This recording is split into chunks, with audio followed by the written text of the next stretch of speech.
Assalamualaikum warahmatullahi wabarakatuh. Salam sehat. Pada bulan September ini adalah bulan peringatan penyakit paru fibrosis atau yang disebut dengan interstitial lung disease. Apa sih penyakit paru interstitial itu? Adalah suatu penyakit pada paru-paru yang diakibatkan oleh karena keradangan yang cukup lama, kemudian terjadi jaringan parut atau fibrosis pada paru-paru, sehingga kemampuan paru-paru untuk bernafas menjadi berkurang. Akibatnya, maka seseorang yang terkena penyakit paru fibrosis akan mengalami gangguan sesak napas atau ngos-ngosan. Penyebabnya apa saja? Pertama, bisa karena polusi udara, ya.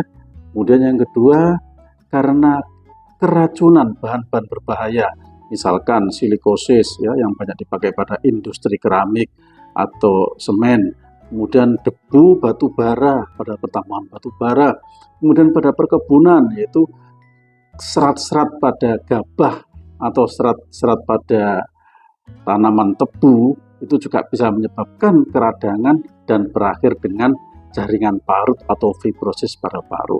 Dan tidak kalah pentingnya adalah asap rokok, bahwa asap rokok pun juga bisa menimbulkan keradangan pada paru-paru dan berakhir pada terjadinya fibrosis atau paru-paru mengkeret. Nah, pengaruh rokok pada penyakit paru interstisial terjadi pertama karena adanya keradangan yang cukup lama sehingga merusak sel-sel paru-paru. Yang kedua, terjadinya peningkatan stres oksidatif sehingga sel-sel itu mengalami rusak dan hancur di dalam paru-paru. Kemudian yang ketiga, karena kerusakan-kerusakan itu akan menurunkan kemampuan paru-paru untuk bernafas, ya. Kemudian terjadinya pengeluaran zat-zat atau sitoketo-hormon yang dapat merusak paru-paru itu sendiri. Dan komplikasi jangka panjang adalah terjadinya penurunan kemampuan untuk bernafas akibat dari paru-paru yang mengalami sikatrik atau paru-paru yang mengalami kekakuan atau dalam bahasa Jawanya paru-paru mengkeret.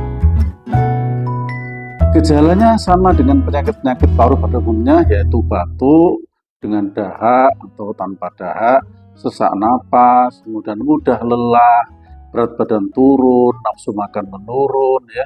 Kemudian nyeri dada atau dada terasa ampek.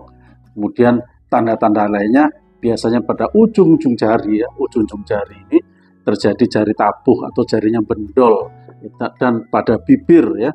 Itu biasanya kalau parah